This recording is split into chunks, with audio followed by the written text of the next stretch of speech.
I'm Arima Khanam and welcome back to Balaji Online Classes. I'm here to illustrate lesson number 10, that is the poem Stopping by Woods on a Snowy Evening. It is a poem written by Robert Frost, who was an American poet, and his poems are full of scenes from rural life of 20th century. So before I illustrate, it is saying whose woods these are, I think I know. His house is in the village, though he will not see me stopping here to watch his woods fill up with snow. So he is saying, the poet is saying कि मुझे लगता है, मुझे पता है कि ये जंगल किसका है और वो नहीं चाहेगा कि मैं यहाँ पर रुका हुआ हूँ ये सब जंगल देखने के लिए, जिसने अपना घर अब अच्छे एरिया में बना लिया है वो यहाँ नहीं रह सकता है क्योंकि ये एरिया जो है it is totally covered with snow and it is very difficult to live here. So he is living somewhere else and he would not see me to stop here and to watch the beauty of the woods fill up with snow. So in the next para he is saying, my little horse must think it queer to stop without a farmhouse near, between the woods and frozen lake, the darkest evening of the year. So he is saying that my horse is feeling strange. He is thinking why my master is behaving weird and why he has stopped here in between the jungle instead of stopping near the farmhouse. क्योंकि मैं अक्सर farm house की ही तरफ रुकता था, मैं ऐसे कभी बीच में नहीं रुकता था. और and he what is he doing? He is surprised. Between the woods and frozen lake I have stopped and it is actually the darkest night of the evening of the year and it is the coldest day of the year.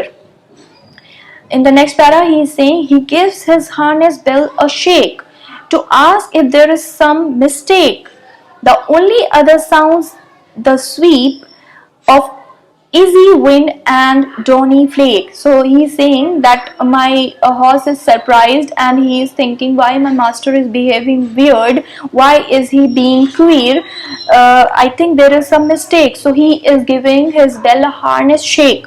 तो वो अपनी घंटी बजाता है horse और वो सोचता है कि शायद मेरे मास्टर से कोई गलती हो गई है and he has stopped here, तो शायद अगर मैं ये घंटी बजाऊंगा और उनका ध्यान मैं वहां से हटा पाऊंगा और उन्हें फिर समझ में आएगा कि वो कहाँ रुक गए हैं.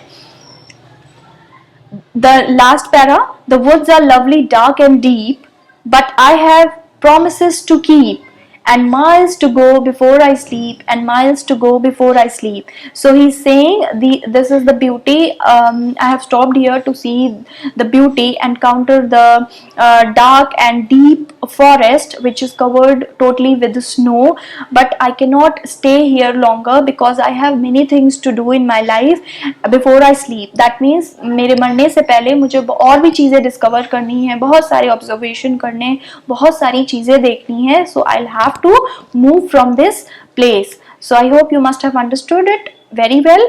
The motive of the poem is that we should go on and we should not stop. अगर हमारी लाइफ में कोई डिफ़िकल्टी आती है या कोई प्रॉब्लम आती है हमें नहीं रुकना चाहिए क्योंकि हमारी लाइफ बहुत लंबी भी हो सकती है, बहुत छोटी भी हो सकती है. हमें चलते रहना है, हमें बहुत सारी चीज़ों का सामना करना है और बहुत अच्छी चीज़ें और maybe good times, bad times, both we'll have to encounter in our life. So this is only the illustration of the poem. I hope you must have understood it. So please download the exercises from School Mitra and start doing it in your copies and books. Till then, wait for my next video and take care of yourself. Bye bye.